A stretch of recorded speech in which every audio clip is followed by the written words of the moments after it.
Então, já entrando nesse tema do seu livro, né, que é um tema inescapável, né?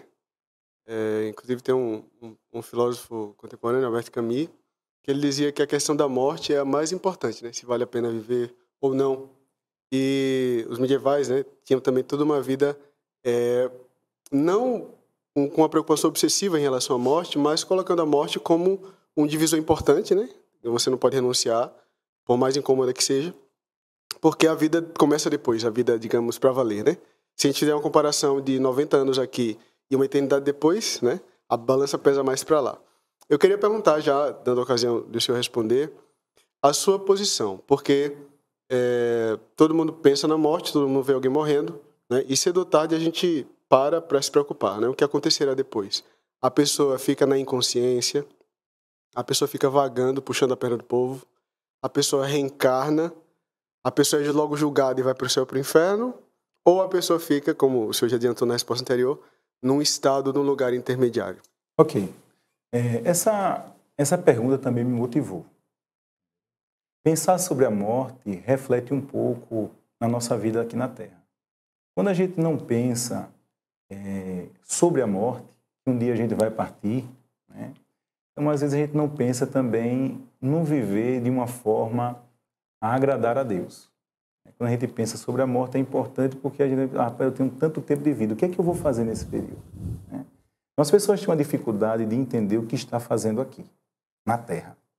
Acha que às vezes é um intruso aqui na Terra. E tão pouco sabe o que vai acontecer após sair daqui, na morte física, né?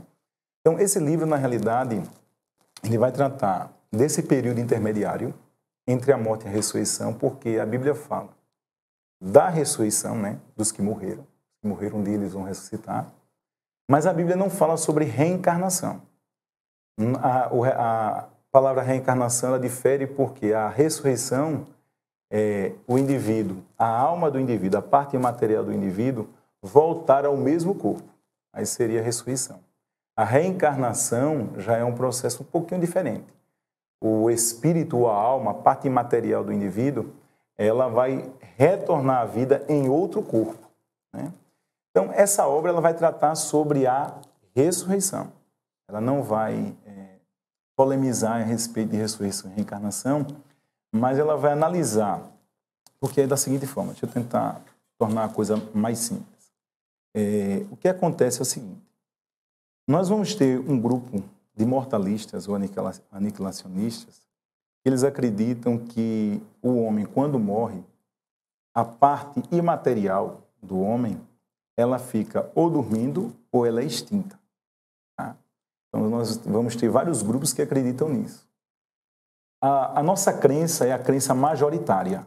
A crença majoritária acredita que existe algo que sobrevive à morte física, né?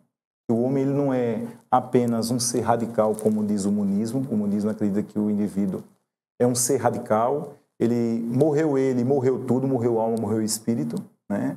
Então a gente acredita que quando morre um indivíduo, existe uma alma, existe algo espiritual, existe algo que não é físico, é metafísico, que sai do corpo e sobrevive consciente após essa morte.